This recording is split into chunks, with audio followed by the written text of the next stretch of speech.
We're in Sampit now. We're at the immigration, and it looks nice here. It looks yeah, it looks like a nice town. It also already seems very efficient. The immigration just spot on, just straight up. They're all over it. We'll see how we go.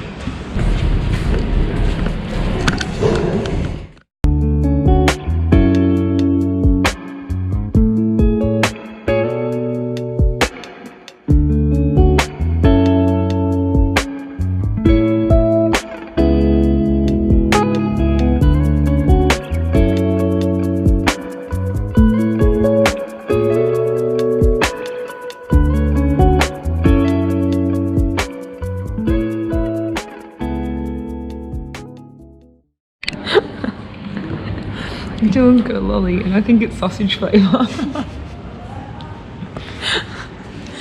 Is that sausages? It's hard to see. Can you guys see that?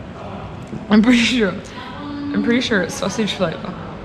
Give us, and there's lettuce underneath. Tamarind can. Sugar, sausage. Salt. It's salt. It's gonna be salty. Caramel colour. Mine was like a mint that tastes like a bubblegum mint. Like, yeah, bubblegum. It's black.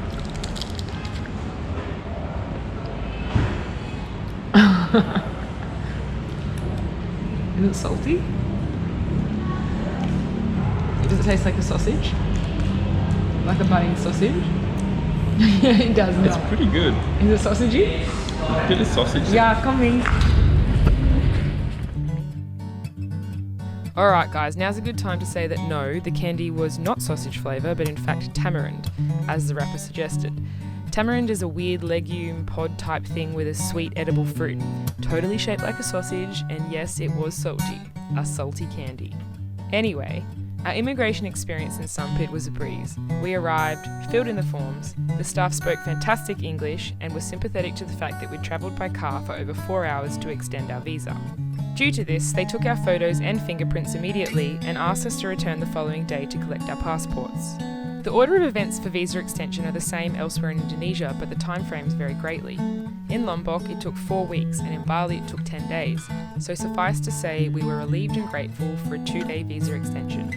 We're currently trying to direct our driver around who speaks no English, and it's a lot of fun. Name toko? Toko Agung Teknik. It's on the left or the right? Can't remember the word for it. Yeah, I know the word, but I don't want to say it because you'll probably start doing it. Smos Family Karaoke. What?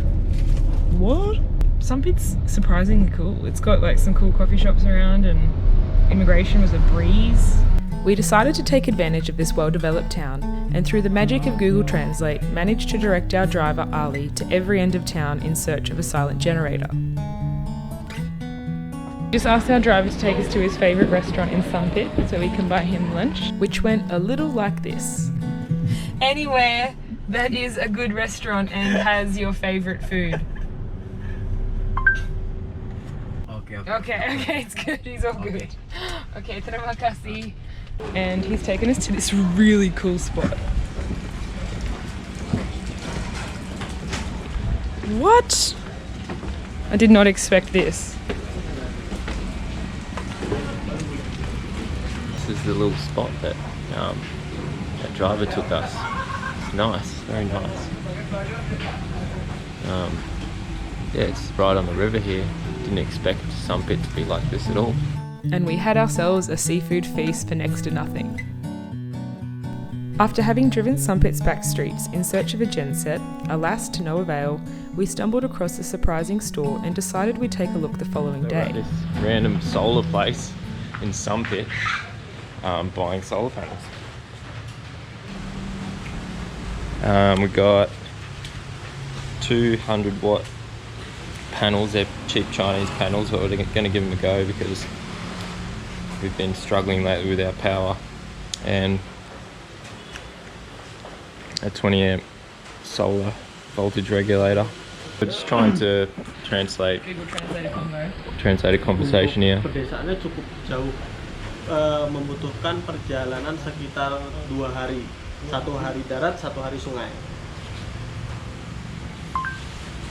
For villages that are quite far away, they need to travel around 2 to 1 days on land and river. So yeah, so you provide them with power. Village. Ya bagus. Wow. So these are the villages that they are helping out. Today, one night. 2 day, 1 night. 2 days to and get 1 there. night to get to this On village. on Klotok? On Perahu? One day by car, one day Klotok. Right. Okay, yeah. Okay, get them around. And they help these guys by giving them solar power. Klotok or Perahu mean boat. So this family-run solar store is helping to bring electricity to remote villages in Kalimantan. At least that's what we gathered from the Google Translate conversation, which isn't always correct. Talking about my red Mustang, but I don't think that's what I meant to say. So I think he's driving around Sampit in his red Mustang. So these guys are basically helping out villages that are that far away. That's like 2 days drive, and then up a river on a boat for another full day. And these villages have no power, so that's why there's solar here. I love all the Indo lollies. They're always like I like them because they're coffee flavour. So good. These are the goods. When I was in primary school, we used to learn Indonesian from our Indonesian teacher, Pak Sumadi. And kopi, yeah. He used to give us these candies as like rewards for doing stuff. Thanks, Pak Sumadi. So this is my extremely good diagram of what we're planning to do, so I could explain it to these boys here. So we've got the boat, and we've got our existing solar panel set up at the back that go into the house battery, and then we will be installing one solar panel on the port side, one solar panel on the starboard side, and then wiring them each separately into the same house battery in parallel. So that's the plan. So I'm sure this is going to be a huge big day job when we've got 1,000 other jobs on our plate. It's not Indonesia if it's not complete with a kucing. Kucing! Hello! Yeah, hello, darling. Hello, darling. This is plus Yes. and minus. The staff here were very thorough and made sure to test each item and give a detailed explanation. They were super knowledgeable and had solid customer service skills, something that can be hard to come by in Indonesia sometimes. If you're a fellow cruiser watching and would like more information, hit us up in the comments below. Okay. This is your Total? item. Yeah. 2 solar cell. Yeah. This is one. Yeah. 25 meter cable. Uh-huh. Cable in here. Yeah. Kemudian 2 socket solar cell. But your port cover 2 solar cell. Okay, which Socket. sockets, yeah. Okay. Dua, yeah. Kemudian 1 controller. Oh, yeah. Here. Control, yeah. Yes. This is a classic. They just spell it with a K. Everything in Indonesia, if it's usually a C in English, it's a K in Indonesian. So the new solar setup cost us just over 300 Aussie dollars. Got to be happy with that. So we're almost done with Sampit. We're just picking up our passports, and then we are off back to Kumai. The permit will be valid until this date. Okay, bagus. So the new visa starts from when this visa expires. Yeah. So we've found ourselves a restaurant on the way home back to Kumai, and we walk in and we are just like the spectacle. So one thing that is obviously a thing here is when you go to restaurants, you go and get your own portion of rice. And so it's like a help yourself kind of self-serve rice system, and then they bring out the main dish. Es kelapa muda. Favorite. Maybe because of the confusion, we got 3 chicken dishes. So I got chicken, Dylan got chicken, and then we got a third chicken, and we don't know why. Just lots of chicken. Monkey. There's another one coming.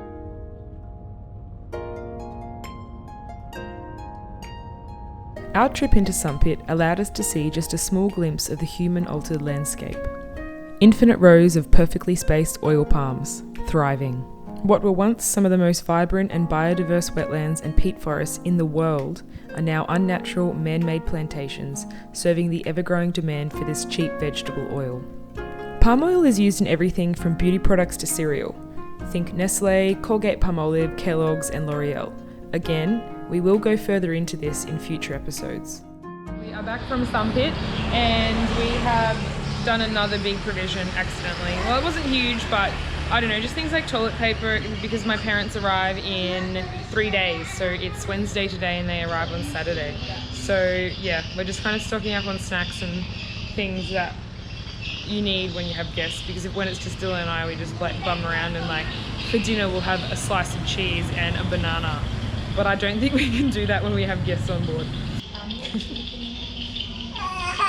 Aww. There's been an argument over ice cream.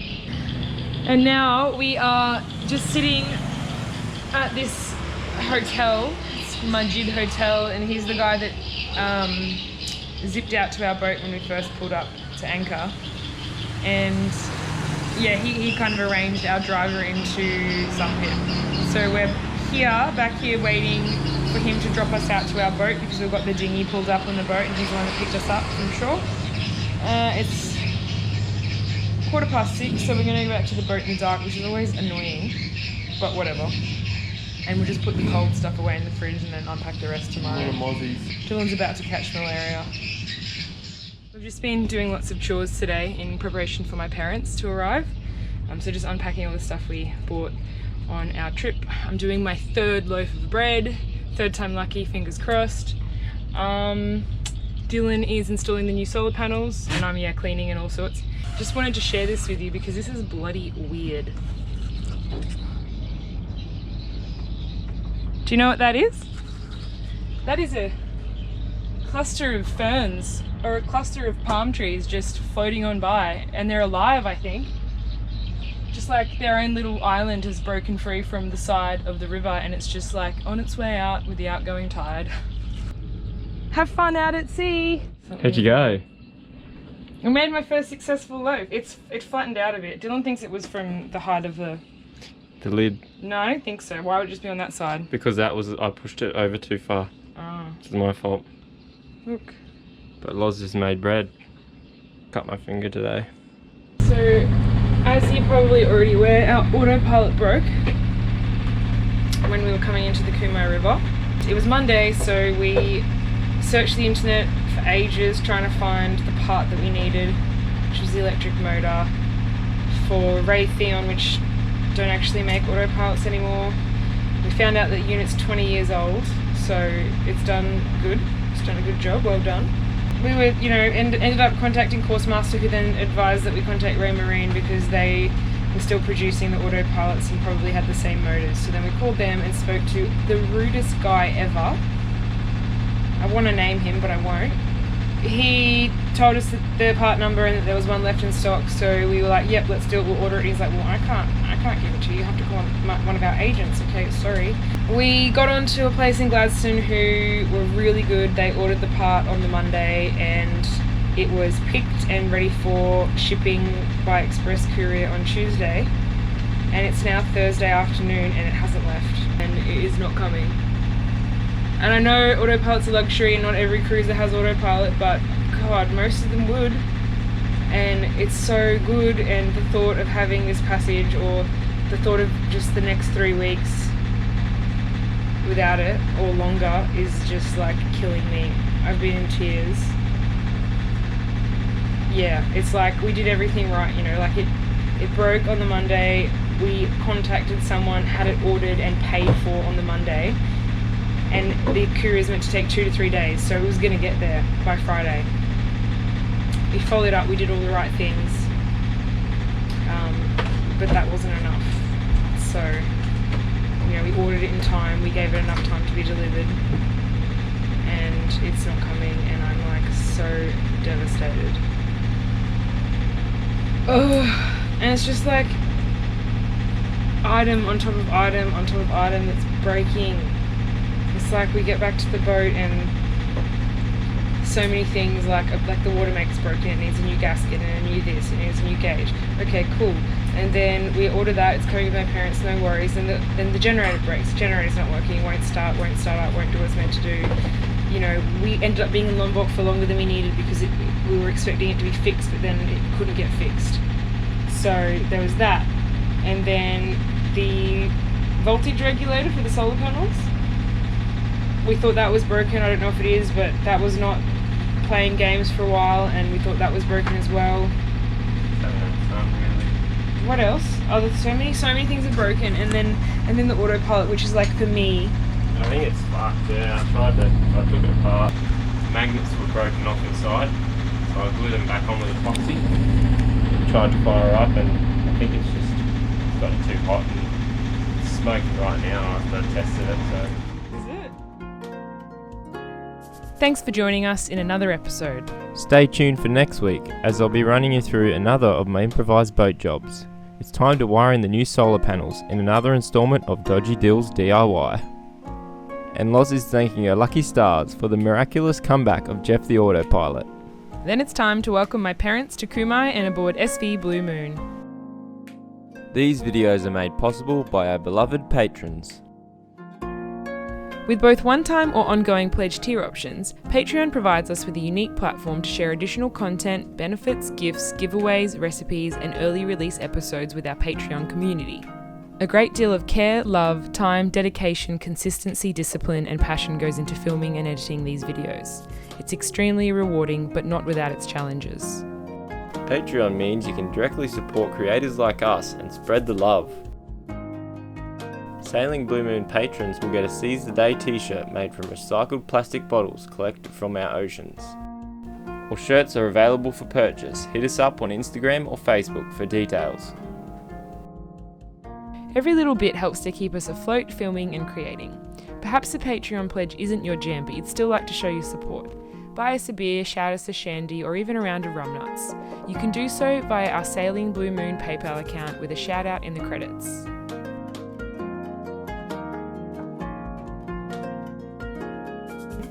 If you enjoy our content, you can help us out by liking this video and subscribing if you haven't already. Don't forget to click the bell to the right to be notified of new episodes. We'd also love to hear from you, the viewer, so hit us up in the comments below. And lastly, you can follow us in real time on Instagram and Facebook. As always, thanks for watching Blue Moonies.